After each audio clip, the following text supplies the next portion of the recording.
পাপোশের তলায় পড়ে থাকবেন। পাপোশের তলায় পড়ে থাকা কাচরার সম্পর্কে আমি কি বলবো বলো? নাবালিকা শিশুদের ধর্ষণ করে খুন করা হয়, সেখানে পুলিশ পক্সো আইন অ্যাপ্লাই করতে ভুলে যায়।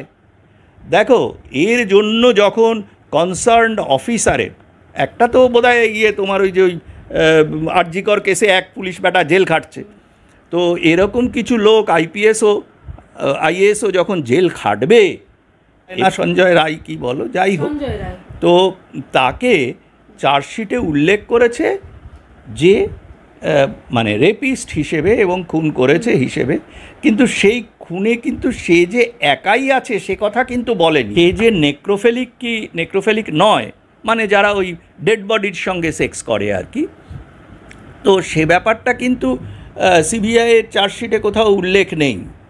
এবং এটা তো আমাদের ভারতীয় দণ্ডবিধির মধ্যেই আছে যে নেক্রোফেলিয়াতে কেউ নেক্রোফেলিক রুগী তার কিন্তু ডেড বডির সঙ্গে সেক্স করলে সেটা ক্রিমিনাল অফেন্স নয়। সেটা মাদ্রাস হাইকোর্টের রায়েও সেটা বলা আছে। সেই ক্লাস 10 পাস একজন মোটামুটি অশিক্ষিত লোক স্বাক্ষর বলা যায়, হ্যাঁ, কারণ আমরা ওই ক্লাস 10 অবধি পাস করলে তাদেরকে স্বাক্ষরই বলি, তারপরে তো আসল শিক্ষা শুরু হয়, সেই শিক্ষাটা তার নেই। ওই জন্য উনি খুব ওভার সিম্পলিফিকেশান করেছেন। কলকাতা পুলিশ তাকে প্রথম ধরে এবং মুখ্যমন্ত্রী নিজে বলেন ওকে 5 দিনের মধ্যে 7 দিনের মধ্যে ফাঁসি দিয়ে দাও। সেটা কোন যুগে হয়, উনি হয়তো মিডল ইস্টের সেই প্রাগৈতিহাসিক যুগে আছেন, সেটা উনি চাইতেই পারেন, অথবা ওনার কোনো বিশেষ উদ্দেশ্য ছিল যাতে এই সিস্টেমটা এক্সপোজড না হয়। একজনকে ফাঁসি দিলাম, ল্যাটা চুকে গেল। তো এইভাবে তো দুনিয়া চলে না। তা বলো দেখি, সুপ্রিম কোর্টে যেটা সিবিআই জানিয়েছে এবং হাইকোর্টে এই বোধহয় গতকালই যে হাইকোর্ট বলেছে প্রধানমন্ত্রীর আন্ডারে থাকা একটি বিশেষ দপ্তরকে এই মামলায় যুক্ত করতে হবে। বিনীত গোয়েল বলে যে ভদ্রলোক আইপিএস, তখন কলকাতা পুলিশের কমিশনার ছিলেন, তো সেই লোকটি মানে ভারতীয় সংবিধান, ভারতীয় আইন লঙ্ঘন করে একটা ক্রিমিনাল অফেন্স করেছিলেন, যে নির্যাতিতা এবং মৃতার নাম পাবলিকলি বলে দেওয়া, আসল নাম।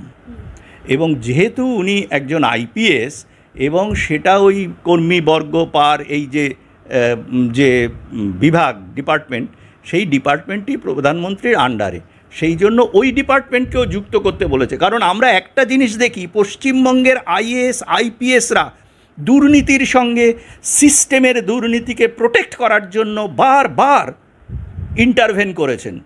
তোমাকে বলি, যতক্ষণ অবধি এই সঞ্জয় রায়ের ওপরে ব্যাপারটা সীমাবদ্ধ থাকবে, সঞ্জয় রায়কে ফাঁসিতে ঝুলিয়ে দাও, সব কিছু চুকে যাবে, আমাদের মুখ্যমন্ত্রীও বলেছিলেন, এগুলো তো একটা বিশেষ উদ্দেশ্য নিয়ে। কিন্তু যেই মুহূর্তে সন্দীপকে ধরা হলো, যেই মুহূর্তে অন্যদের ধরা হচ্ছে, সব হাইকোর্ট সুপ্রিম কোর্ট গিয়ে চেষ্টা হচ্ছে যে কি করে তাকে আটকানো যায়। আমাদের পশ্চিমবঙ্গের সব দুর্নীতিতেই তাই, যে লোকটা ধরা পড়লো তাকে ফাঁসিতে দিয়ে দাও, তো তাকে ডিজাউন করো, কিন্তু ফ্যামিলির গায়ে, আসল লোকেদের যাদের মারফত আমার উপকার হয় তাদের গায়ে যেন হাত না পড়ে, সিস্টেমে যেন আঘাতটা না আসে। এটার মেয়েটা কিন্তু খুন হয়েছে সিস্টেমের বিরুদ্ধে দাঁড়িয়ে, মেয়েটা খুন হয়েছে কোনো একটা বিশেষ লোকের রাগের জন্য নয়, মেয়েটা খুন হয়েছে সিস্টেমের বিরুদ্ধে দাঁড়াতে গিয়ে। এই সিস্টেমটা আমাদের শাসক দলের পশ্চিমবঙ্গের রাজনীতি, সমাজনীতি এবং শিক্ষাক্ষেত্র থেকে ধরে চিকিৎসাক্ষেত্র সমস্ত জায়গায় এই সিস্টেমটাই হচ্ছে অপরাধী। প্রথমে বলি যে 58 দিনের মাথায় চার্জশিট পেশ করা কিন্তু প্রমাণ করছে যে সিবিআই যথার্থই ইনভেস্টিগেশন করছে। এবং এই ইনভেস্টিগেশনটা যদিও কলকাতা হাইকোর্টের অর্ডারে শুরু হয়, কিন্তু ইনভেস্টিগেশনের মনিটরিং এবং কন্ট্রোলটা এখন রিপোর্টিং অলসো পুরোটাই কিন্তু দেশের সর্বোচ্চ আদালতের হাতে। তো সেদিক থেকে সিবিআই যে রাইট ট্র্যাকে আছে সেটা বোঝা যায়। দ্বিতীয় হচ্ছে চার্জশিট মানে কি। দেখো, পশ্চিমবঙ্গের যে সংবাদ মাধ্যম তাদের স্ট্যান্ডার্ডটা, যেহেতু আমি সারা বিশ্বের অন্যান্য বহু দেশের সংবাদ মাধ্যমের সঙ্গে পরিচিত, সেই থ্রুতে বলতে পারি এরা কিন্তু শৈশব ছাড়িয়ে এখনও কৈশোরেও যায়নি। এবং যেহেতু এখানকার সংবাদ মাধ্যমের সংবাদ পরিবেশন সবসময় ইজিম ওরিয়েন্টেড, এবং ইজেমের এখন যে সংজ্ঞা এসছে সেটা হচ্ছে ইজেম মানে কোনো একটা বিশেষ উদ্দেশ্যকে লোককে নিউজ হিসেবে খাওয়ানো। এই খাওয়ানো, নিউজ খাওয়ানোর ব্যাপারে এই তোমার এই যে চার্জশিটটা পেশ হলো সেটা নিয়ে বলতে পারি যে সংবাদ মাধ্যমগুলো এগুলো অনেক বিকৃতভাবে প্রচার করছে। তো ঘটনা হচ্ছে যে এই চার্জশিট দেওয়া মানেই কিন্তু এটা চার্জশিট ফাইনাল নয়, এবং এর ওপরেই বিচারটা নির্ভর করবে না। এটা প্রাথমিক চার্জশিট হয়েছে, এবং এই প্রাথমিক চার্জশিটে সবচেয়ে উল্লেখযোগ্য দিকগুলো জানি না কেন শাসক দলের অসুবিধে হবে বলেই হয়তো সংবাদ মাধ্যমগুলো চেপে যাচ্ছে। সেটা হচ্ছে যে এই চার্জশিটেই উল্লেখ আছে যে ডেফিনিট প্রমাণ তাদের আছে, এবং সেই বিষয়েও চার্জশিটে উল্লেখ করা আছে যে ওই হত্যাকাণ্ড যা ঘটানো হয়েছিল বা ঘটেছিল সেই হত্যাকাণ্ডের তথ্য প্রমাণ লোপে অনেকেই অভিযুক্ত।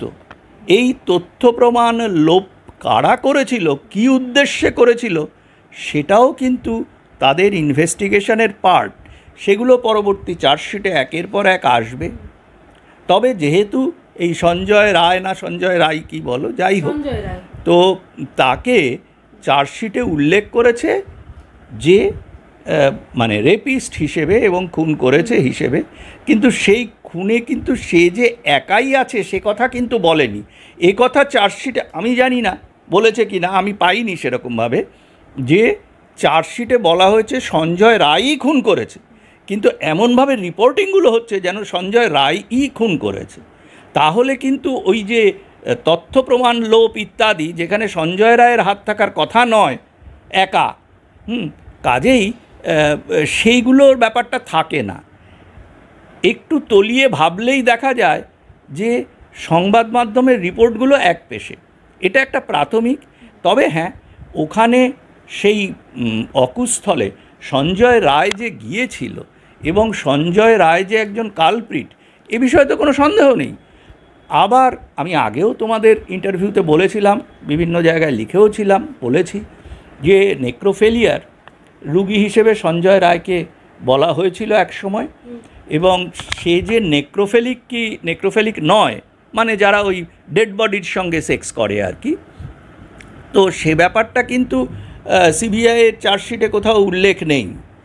এবং এটা তো আমাদের ভারতীয় দণ্ডবিধির মধ্যেই আছে যে নেক্রোফেলিয়াতে কেউ নেক্রোফেলিক রুগী তার কিন্তু ডেড বডির সঙ্গে সেক্স করলে সেটা ক্রিমিনাল অফেন্স নয়।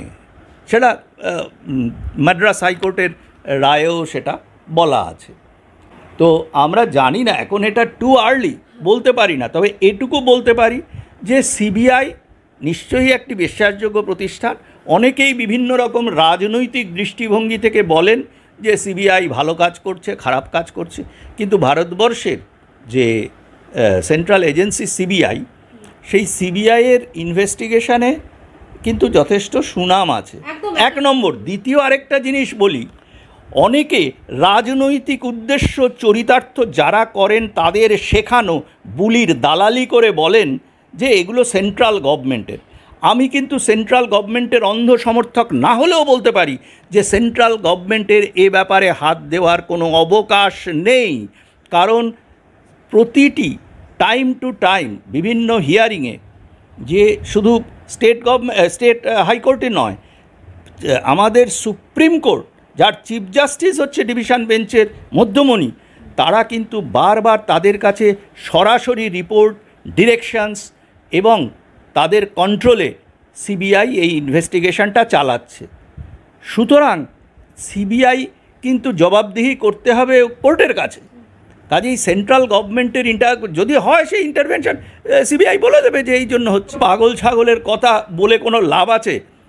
কারণ হচ্ছে মেয়েটি, আমি যতদূর অভয়ার যতটা সম্ভব আমি দেখেছি, আমি যেহেতু বহু সেই সময় প্রতিবাদ, তার ফ্যামিলির লোকের সঙ্গেও আমি রাস্তায় হেঁটেছি বিভিন্ন জায়গার থেকে, আমার যা ইনফরমেশান, মেয়েটি কিন্তু খুব দুর্বল ছিল না। এবং তাই নয়, এই সঞ্জয় রায়ের মতো একজন, মানে ওই সময়ে যে মদ্যপ অবস্থায় ছিল নাকি, এবং সে ওইভাবে মৃতদেহ, ওই যতটা আঘাতের চিহ্ন পাওয়া গেছে, এবং দেখো পাশের ঘরে তখন কিন্তু অন্য মানুষ ছিলেন, সে অবস্থায় সঞ্জয় রায় এত কুকীর্তি করে গেল একটা অমানুষিক শক্তি নিয়ে, এইগুলোকে কেউ মানতে পারে না। আপনি কি মনে করছেন শুধু সঞ্জয় রায় নয়? না না, এখানে না, আমি যেটা মনে করছি সঞ্জয় রায় ডেফিনেটলি এই ঘটনার সঙ্গে জড়িত। কতটা কিভাবে জড়িত সেটা সিবিআইয়ের ফাইনাল চার্জশিট এবং সব জায়গায় যখন মামলা হবে তাতে দেখা যাবে, বেরোবে। আমি যেটা বলতে চাইছি সেটা হচ্ছে যে দেখো, ওইখানে সকাল 6টারও আগে সেখানকার অধ্যক্ষ, যিনি এখন আরজি করের অধ্যক্ষ, যিনি এখন জেলে আছেন, সেই সন্দীপ ঘোষ। তো সন্দীপ ঘোষ সে হাসপাতালে কি করছিল ওই সময়, এবং তিনি একটা জিনিস দেখো, ওখানে যে সিসিটিভির একটা বিশেষ সময়ে ঘন্টা 2.5-3 ঘন্টার মতো সিসিটিভি ড্যামেজ আছে, সিসিটিভির ভিউজগুলো। তার মানে সেখানে একটা তথ্য বিকৃতি করার সুযোগ থাকে, এবং এই তথ্য বিকৃতি এবং তথ্য লোপাটের কথা কিন্তু এই চার্জশিটেও বলা আছে। রাজ্য প্রশাসন, বোঝা যাচ্ছে এখন যে রাজ্যের হাইকোর্ট এবং সাধারণ মানুষ, আমি কোনো রাজনৈতিক দলের কথা বলছি না, তাদের কারোরই রাজ্য প্রশাসন এবং রাজ্যের যে রাজনৈতিক দলের মানুষরা ক্ষমতায় আছে তাদের ওপরে কোনো বিশ্বাস নেই। সেই জন্যই বারবার সিবিআই, এইমস, এই জিনিসগুলো আসছে। আজকে পশ্চিমবঙ্গে দেখো যে এই যে নাবালিকা শিশুদের ধর্ষণ করে খুন করা হয়, সেখানে পুলিশ পক্সো আইন অ্যাপ্লাই করতে ভুলে যায়। দেখো, এর জন্য যখন কনসার্নড অফিসারের একটা, তো বোধহয় তোমার ওই যে ওই আরজি কর কেসে এক পুলিশ ব্যাটা জেল খাটছে, তো এরকম কিছু লোক আইএএসও যখন জেল খাটবে, এবং যখন মানুষের, দেখো ওই যে মিঠুন চক্রবর্তীর একটা ডায়লগ আছে, উনি মাঝে মাঝে বলেন যে পাবলিকের মার কেওড়াতলা পাড়। যখন সে অবস্থা আসবে তখন এরা বুঝবে যে দুনিয়াটা এত সোজা নয়। কি রাজ্য police part of the system, যেই দুর্নীতি, যে সিস্টেম পশ্চিমবঙ্গে, সেই সিস্টেমের একটা পিলার হচ্ছে রাজ্য পুলিশ। মুখ্যমন্ত্রী তো রাজ্য পুলিশের মানে পুলিশ মন্ত্রী, তো মুখ্যমন্ত্রী তো একেবারে এই প্রশাসনের সর্বোচ্চ ব্যক্তি, তাহলে সর্বোচ্চ ব্যক্তি কিছু জানেন না আর দুর্নীতি এভাবে হয়। দেখো তো, তার শিক্ষামন্ত্রী, যিনি আবার পার্টিরও সে বড় মহাসচিব নাকি মহাসচিব ছিলেন, মহা চেহারার, তিনি তো এখনও জেল খাটছেন, শিক্ষামন্ত্রী। কীরকম অভূতপূর্ব, সারা ভারতবর্ষ কেন, পৃথিবীতে কোথাও ছিল না। ইচ্ছে করে ভুল হওয়া কি, আমি তোমাকে একটা জিনিস বলছি, তাদের ভুল হয়েছে এটা বলাটাও কিন্তু তাদের দুর্নীতি করার যে মানে বিভিন্ন পদ্ধতি, তার একটা স্টেপ মাত্র। তারা পুরোটাই, বলছি তো, এই সিস্টেমের সঙ্গে, এই দুর্নীতি সিস্টেমের সঙ্গে তারা জড়িত, এটাই তো তাদের কাজ। ও ব্যাপারটা হচ্ছে কি জানো, পুলিশকে দিয়ে তুমি যখন একের পর এক বদকর্ম করাবে, তখন পুলিশ ভাববে যে সুকর্মটা তাদের ডিউটি নয়, বদকর্মটাই তাদের ডিউটি। সেই ব্যাপারের অবিসম্বাদী ফল হয়েছে পার্ক স্ট্রিটে, যেখানে একজন মহিলা সিভিক ভলান্টিয়ার সেখানে রিসিভিং এন্ডে চলে গেছেন। তো আজকে পশ্চিমবঙ্গের পুলিশ সম্পর্কে লোকে এটাই মনে করে, একসময় হিটলারের গেস্টাপো পুলিশের যে অবস্থা হয়েছিল, আজকে পশ্চিমবঙ্গের পুলিশের অবস্থা তার থেকে কোনো অংশে ভালো নয়। তুমি দেখো দেখি যারা পুলিশের মধ্যে ভদ্রভাবে কাজ করে যেতে চান তাদের পরিবারের কি দুরবস্থা, তাদের পরিবারকে আশেপাশের লোকেরা খুব কী চোখে দেখেন।